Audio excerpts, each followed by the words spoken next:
Welcome back to Tiny Grimes Games, and I'm here with another Star Wars Destiny video. And today I want to do a deck building video, and what the goal here is to talk about how we think about when we build a deck. A lot of decks kind of build themselves. If you build a Django deck, it's pretty easy. You put in all the guns, you put in whatever removal you're allowed to put in, and there's 26 of your cards. It's really not that hard.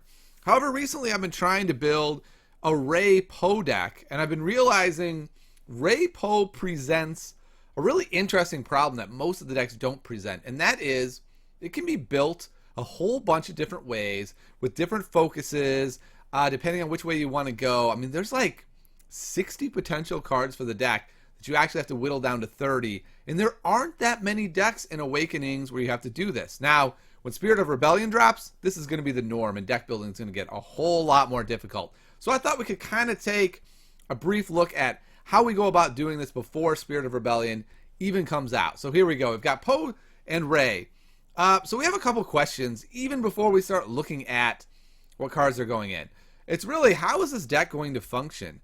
Is this going to be a Poe deck that is a deck where we're trying to roll specials, we're trying to discard really expensive cards from our hand to do maximum amount of damage, and then Rey is just there to maybe give you 12 points, so you have 2 more dice. She's there so you can play a Holdout Blaster on her to cheat out the resolution of the special, which if you took Starship Graveyard you could do over and over and over. Or is this more of a Poe has good dice, Rey adds more dice, we just want to put in good weapons? Or is this a Rey deck that actually wants to run things like binds all things and all kinds of blue upgrades, and Poe is almost like a really annoying decoy? Like, those upgrades are still really good to chuck at people, but they also fit really well on Rey. So it's a really interesting dilemma even when we first approach this. And then on top of that, who do we think our opponent is going to kill first? If we think they're going to kill Poe first, then running a whole pile of weapons or cards that only go on Poe, only to see him die early and have a naked Rey with terrible dice, is not going to end up being all that great for us. So really, when we're looking at Poe Rey, we have all of these questions that we have to tackle. So let's look at some of our card choices then. So let's start with the upgrades. Like I was talking about, we're already in a really interesting spot where we could go a lot of different ways with this. We could make a really Rey-centric deck where we put in 2 Mind Probes, 2 Force Throws, 2 Robes, 2 Force Trainings, play Binds All Things, Rey's Staff, and just load Rey up with 3 upgrades. And then whatever upgrades are left over essentially each turn, we're chucking at our opponent with Poe's ability.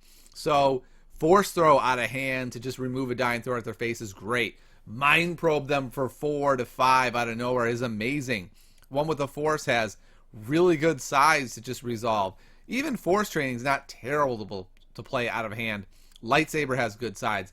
So it's a very interesting dilemma. What I've decided to do with my deck is to go sort of halvesies, right? I want a situation where when Poe dies, there is the potential to have good cards that end up on Rey. Because of that, the lightsaber is pretty promising since it can redeploy. It's something where if I have a weapon on Poe, I can overwrite it with a lightsaber right before he dies. It moves over to Rey. It complements her dice okay. Out of hand, it's not terrible, doing 2 unblockable damage, maybe paying 1 for 3. That's not a bad spot. Mind Probe works really well on Rey and works great out of hand, so I really like Mind Probe. Force Throw, the same. So to me, Force Throw and Mind Probe are just givens. The question is pretty much all the rest. I like Holdout Blaster, whether I'm using Graveyard or whether I'm using Throne Room, because either I'm getting 2 potential free uses of Poe, which can be up to 4 with hit and runs, or I'm looping it and getting infinite uses. So I also like the Holdout Blaster, and if nothing else, I could always just stick it on Poe for more blasters if I wanted. So to me, we have things like Force Throw, Mind Probe, Holdout Blaster are fairly obvious choices. From there, things get a little bit more complicated. I put one lightsaber in for the reasons I already talked about. But now we have questions like promotion. Promotion says red character only. It's not super impactful. I feel like Poe is going to die by, I don't know, second, third turn-ish in that area, depending on how aggressive your opponent is. Because of that, I tend to think, because mainly we have like 60 cards here, I don't use promotion. So I'm going to flip promotion over for that reason. And kind of the same reason with Scout. Scout is a fine card, but in this deck, we want to be as flexible as we can, where we have a lot of cards that come out of hand with Poe's special ability to do damage, and cards that are good on the board. And Scout is really only good on the board, and it's kind of slow, and I don't feel like this deck is that slow. So for that reason, I've eliminated Scout from the mix. But now we're at a real crossroads here. Like, these four work for everybody, but what about something like the IQA? The IQA is great out of hand. It's 2 or 2 unblockable. It's pretty darn good on Poe, but it doesn't have redeploy, and it's pretty much garbage on Rey. I've seen a lot of people use this in their Poe Rey decks, and I think it can be really good if you're going like an It's a Trap route. If you want to go all in on Poe and his ability, you can play It's a Trap to flip your DH17 and your IQA and Poe's dice to blasters. But if we think our opponents might go for Poe, and if we put an IQA on Poe, they are going for Poe. It makes me think that this card is just a little bit too expensive for a Poe Rey deck. At least the way I'm thinking of it, that it's not an all-in on Poe, and then, oh no, Poe died, I guess we're dead. I'd rather think of it as I hope Poe doesn't die, but if he does, we're not all our eggs in that basket. So because of that, I tend to not use it. The blaster is a whole nother scenario, though. The thing only costs 1 and is great. So I tend to use it despite the fact that, yes, once Poe dies, it won't redeploy. Yes, it's not amazing out of hand. It's actually kind of bad out of hand. But it's just such a good card. I have a hard time getting away from it. All right. So Force Training is on the opposite side of the spectrum. It's not that good coming out of hand. It's basically a damage. It's pretty good on Rey, but to be honest, I don't think Force Training goes that well with Rey. Because her whole thing is her dice are bad in that they have a lot of modified sides. But this only has modified melee as well. So when I look at Force Training, I think, it doesn't go that great with Rey. So I'm going to flip it over. So if we're going to go 2 blasters, 2 force throws, 2 mind probes, 2 holdouts, we're at 8. 1 more is 9. I tend to want to have more than just 9 upgrades. I want to have 12 to 14 to 16. Very minimum would be about 9. I mean, it would be about 10. So if we have 9 here, what else makes the cut? I've gotten kind of interested in Rey's staff because it's kind of good out of hand. It's flexible. It's 3 damage for a resource, which isn't amazing, but it also has the ability to go out of hand and just steal one of their great dice, which could be really useful. And it fixes Rey's dice really well. So if you get in a spot where, let's say you play a holdout blaster on Rey to activate Poe, you can just immediately overwrite that with a Rey's staff for free. And Rey's staff helps her dice a lot and also sets you up to overwrite later with a mind probe or a force throw. So I put 1 Rey's staff in. 2 might actually be the answer, but we'll put that in the 1 category. This is over here in the 2. So we're at 10. Jedi Robes it can go in, but it's not that good out of hand. It doesn't really do anything with Poe's ability. And to be honest, I think this card is kind of bad. Even in a Qui-Gon deck, I haven't been playing it. You could play it. I just don't think it has enough impact after the first turn, so I toss it. So then the questions become 1 with the Force and Datapad. I'm really torn on 1 with the Force. If Rey is not the target, which I don't think she is in this deck, is 1 with the Force that good? Are you really happy to pay 4 for this card to be one of your upgrades on Rey after Poe is dead? And I'm not sure that you are. On the flip side, though, it's really cool out of hand. It's this super flexible card that does damage, it does focus, it does disrupt, it does whatever you need. And so because of that, I've been using 2. I could easily see myself going to 1. I think for this particular deck, we'll only use one to see where we're at. So we're at 2, 4, 6, 8, 9, 10, 11 upgrades. I think we want more than that, especially with Poe being able to throw things at people. So I think we want to just go with the 2 data pads. Data pad is a really strong card, and because it lets you flip Poe's to his special and then immediately resolve it, it's really useful with Poe.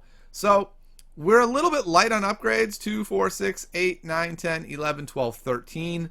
Because of that, I'm probably going to switch one with the Force to be 2 copies. So that puts us at 14 upgrades. And like I said, my upgrade choices when I built this deck, I wanted to build a situation where we're not all in on Poe. And when Poe dies, we have the potential to have a decent Rey sort of pop up. And I think this is one of the really interesting things about this deck is you really have to think about how you want to work that. So let's take a look at the supports then. So I think we have a number of interesting options here. We could certainly go all in on red, right? Red, it's a trap, or just chucking out the biggest things we could and run 2 copies of Black 1, 2 copies of Launch Bay.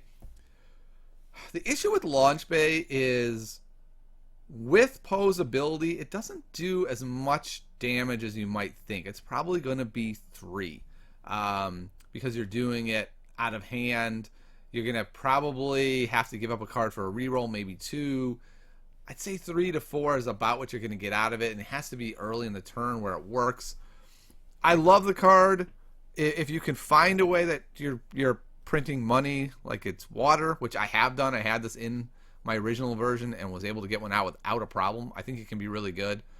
To me, though, I think you don't want all 4. I think it's too restrictive to have 4 cards that really you're never going to be playing unless things go perfectly anyway. You're just going to be chucking them at their face. And if they're both really doing 3 anyway, Black 1 at 4 seems quite a bit easier to get out, actually, than Launch Bay, which sounds crazy with such a close price. But it's also, like, late game, it's more flexible. When you're running out of cards, you still have the Black 1. I've been tempted to go for Black 1 over Launch Bay. But like I said, if you're running an It's a Trap version and you're running a money version, maybe you run both. It Binds All Things is really interesting. I've seen some people run this. For myself, I really view Poe Rey as a super flexible deck, and that's what makes it so cool, is that it can win with Poe or it could win with Rey. I think if you play It Binds All Things, you're really kind of all in on it being almost a Rey deck at that point. And I really don't think It Binds All Things is that good if you're only playing 2 to 3 blue upgrades anyway. You're not getting that much. It's pretty slow. I think this deck wants to win the battlefield. And I think that's another thing as we get to the events that we're really going to be focusing on. Is this a battlefield deck or is this not a battlefield deck? If it is a battlefield deck, oh, there's such good cards in red that can exploit that. So I tend to say no on It Binds All Things, but I've seen some successful decks that say yes. Another really interesting card is Awakening, right? If we're going to admit here, okay, let's be honest, Raised Dice is bad. The Baby Blaster has a lot of plus sides. The Holdout Blaster has plus sides. Maybe we just use Awakening. Lightsaber has it. And so I think it's a totally reasonable choice to play Awakening. And if I had oodles of deck slots available, I probably would. But I just don't. We're already up to 16 cards with Black 1. 2 copies of that. So I think we pass on Awakening and think maybe we could find a spot for it later. All right, let's take a look at the events. And this is where things get really overwhelming. We have 14 slots left. We have a lot of events here. We have 16 events. And if we did 2 of each, that'd be 32. That's over a deck in itself. That is remarkable that there's enough reasonable events that we could do that. So we need to start by pairing stuff either off or stuff that we know we want. So I think it's pretty obvious that with Poe, we want Hit and Run. Hit and Run is just great, right? Hit and Run lets us roll Poe and resolve his special without them being able to disrupt it. So that to me is a given. Another given is Deflect. We're in a ranged meta. Deflect is awesome. There's just no way around it. Okay, so there we go. We've got 4 events. Now I think if we think This is still a fairly important deck to have Poe live. Ray's not that good. I think we want Poe to live. So from that perspective, we need both cards that will keep him alive, cards that will heal him, and cards that are going to disrupt our opponent's dice. I think Field Medic is a really good one for pretty cheap. We're removing 2. I also have really come around in Willpower more and more lately. I think we're going to have at least one of that. The next question is, I feel like we want one of Defensive Stance or Dug In. Probably not both because we don't have that many slots left.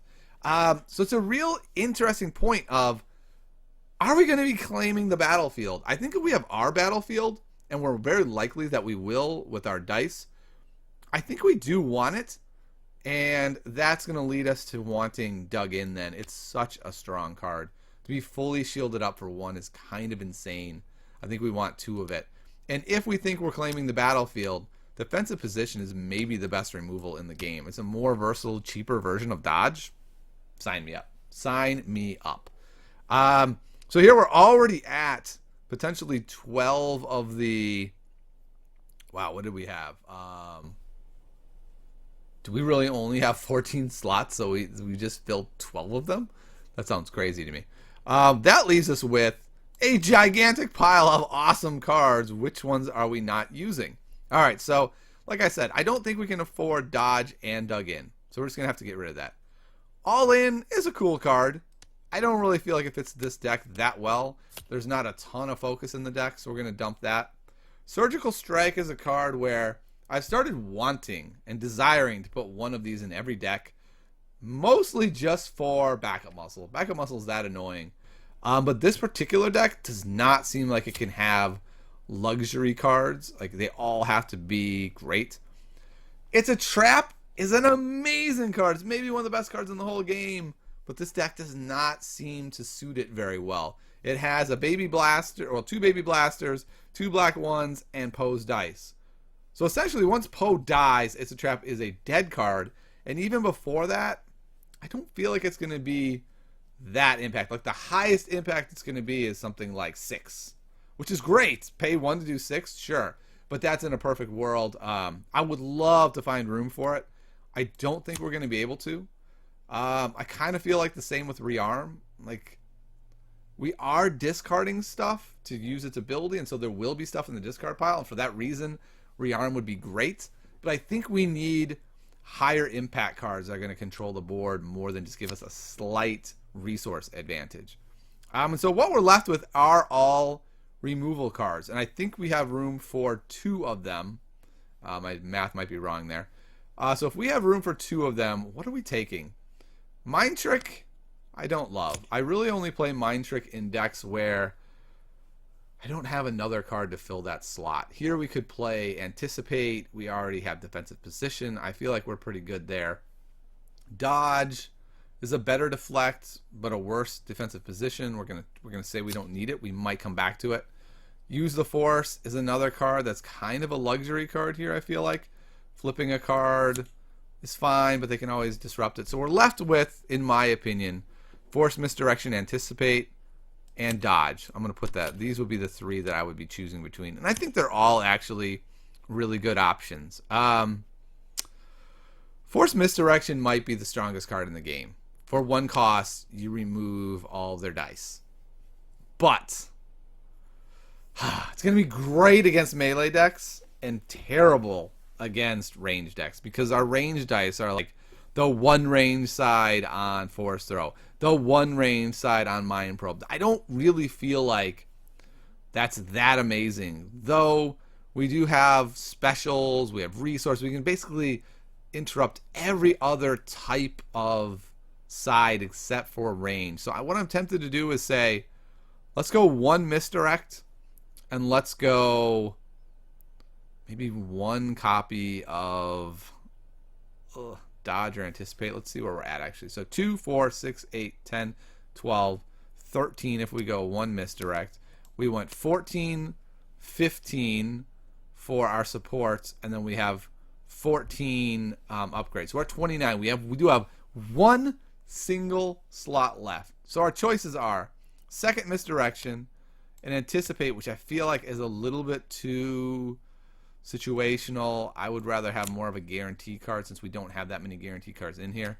So it's between dodge, misdirect, and I think that's it for me. Those would be my two. I think I would go one dodge. I go one dodge, one misdirect. So the bottom line is, when you're building a deck, you really want to have a nice mix of removal, ways to keep your guys alive, and upgrades that are going to push your plan forward in not just a magical Christmas land scenario where you're like, oh man, if everything goes right, and I get binds all things in the first turn with my force throw, and then I load up Ray, and now they don't go for Poe. Sure, that could work. But I tend to work in more of a way of, what's the most realistic scenario? The most realistic scenario is Poe dies on the third turn or the second turn. If Poe lives to the fifth turn, you win anyway, right? It doesn't matter if you have IQA. You can have literally any upgrade you want. If Poe lives for 5 turns and just chucking things at their face, you've won. So that's how I think of this deck. I'm not saying, by the way, that this is a great version of the deck. I'm not making that claim. I haven't tested this deck well. I'm just simply looking at the cards from a theoretical perspective and saying, this is how my brain works as I'm building a deck. Now, your brain may work totally differently, and you may have come up with a totally different deck. And in fact, there are successful decks on SW Destiny DB right now that would use wildly different choices than I made. And I think that's what's really interesting about this particular deck, is it gives us a window into what Spirit of Rebellion is going to look like when we have double the cards. We have to make all these difficult choices and really figure out what's the direction of this deck, right? You run a mono blue deck, you got about 3 choices at the end of the deck. You run a Django deck, you got maybe 4 choices that you're working between. You run Poe Ray, as you saw, we could have put about 70 cards in this deck. It becomes a lot more challenging when you're building this deck to really figure out what the ideal setup is. So I'll keep you posted. I'll build the deck. We'll see what it looks like. You build your Poe Ray deck. You let me know, and we as a group can come up with what we think is the best Poe Ray deck. And you know what? I'm going to claim it now. I'm betting there's multiples. I'm betting there's an It's a Trap all red, all in Poe deck. That's fine. I'm betting there's a flexible deck that's fine, and I'm betting there's a Ray version that's fine. So it's going to be really interesting to sort of watch this unfold as we see what everyone comes up with. So hope you enjoyed the video, and I'll see you next time on Tiny Grams Games.